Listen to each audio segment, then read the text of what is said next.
Mga igsoon, mga ginikanan sa pagtuong Islam, dili bago ang kalisod sa dalan sa pagtuo. Tanaw nato ang kalisod nga giatubang sa atong mga kaigsuonan sukad pa sa unang adlaw sa Madina. Pagsulay nga gikan sa mga dili magtotoo nga gustong wasakon ang Islam ug papason ang mga Muslim sa adlaw sa Battle of Friends. Ang mga kaaway nagtapok gikan sa tanang direksyon ug ang mga Muslim himo og kanal aron palibutan ang Madina ug pugngan ang pagsulong sa mga kaaway.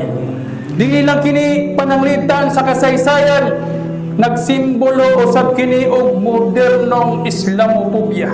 Din kitang mga Muslim gihilotway nga lahi ug gitarget ang atong pagtuo. Tanaw usab nato ang kahimtang sa mga Muslim niadtong panahona.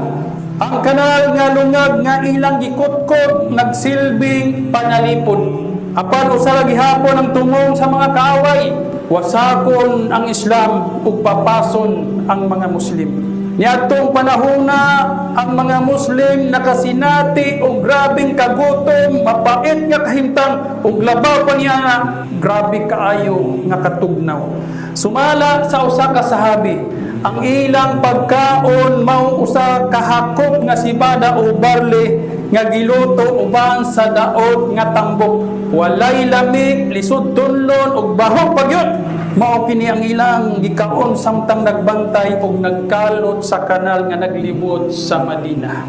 Ug hunahuna ang kalisod sa pagkutkot sa yuta ug unsa ka bug-at ang bato nga ilang gisagubang. Sa dihang naagian nila ang dakong bato, gitawag nila si Propeta Muhammad sallallahu alaihi wasallam. Mitindog siya og mingon, muanha ko. Ug sa dihang mitindog siya sallallahu alaihi wasallam, ilang nakita nagbakos usab siya og bato sa iyang tiyan tungod sa kagutom. Mga igsoon, kini dili ordinaryong pagsulay, kini grabe kaayo nga pagsulay. Gisulayan sila sa kalisod, sa kagutom o katugnaw. O gihulagway kini ni Allah subhanahu wa ta'ala diha sa halangdong Quran. Ija'ukum min fawqikum wa min asfala minkum. Asfala minkum wa ijjagatil abasaru wa balagatil qulubul hanajir.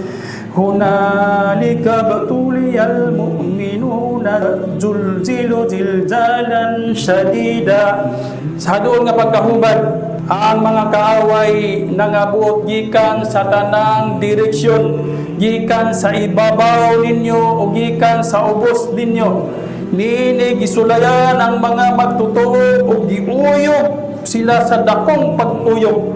Pasabot nga niadtong adlawa, ang mga magtutuo giuyog sa kahadlok, kabalaka, sa kagutom o sa grabe nga katugnaw. Apan usay nahitabo. Sa katapusan napildi ang mga kaaway, napugos sila og atras tungod sa kagutom o katugnaw o sa tabang mismo ni Allah subhanahu wa ta'ala. O si Allah subhanahu wa ta'ala naghatag og kadaugan sa mga Muslim. Alhamdulillah. Mga igsoon, kini nahitabo 1,400 na katuig ang milabay. O wala kini nahulong. Libali kini pag-usap 800, 600, 300 katuig ang milabay. O karon, ang kagubot atong nasinati kini sa atong panahon. O dili kini mohulong hangtod sa katapusang mga adlaw. Ang panag-away tali sa kamutuuran o kabarakan magpadayon. Apan ang kamutuuran nga mao ang Islam kanunay gyud magmadaugon. Karong panahona atong makita ang pagtaas sa Islamopobia, ang pag-insulto o pagpangdaot batok kanatong mga Muslim nga makapungot pag-ayo.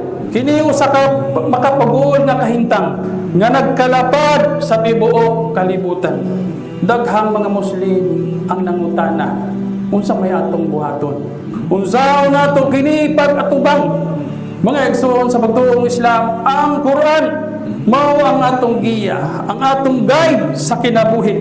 mubalik kita sa Quran ug tan-aw nato unsay gitudlo ni Allah subhanahu wa ta'ala kung mudangat ini matud ni Allah subhanahu wa ta'ala diha sa halangtong Quran la tubalawunna fi amwalikum wa anfusikum wa la tasma'unna minal ladhina utul kitaba min qablikum wa minal ladhina ashraku adan kathira wa in tasbiru wa tattaqu fa inna dhalika min azmil umur.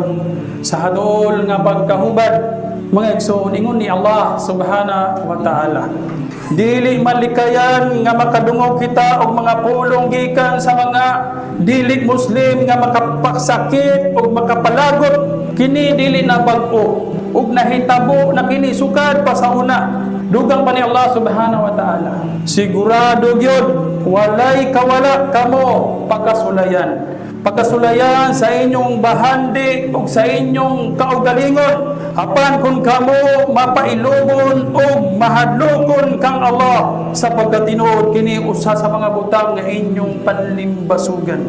Mga igsoon, kining mga pagsulaya dili na kini malikayan. Kabahin na kini sa atong kinabuhi. Pagkasulayan kita sa atong bahandi, mawad-an sa trabaho, kita o mga oportunidad tungod sa diskriminasyon.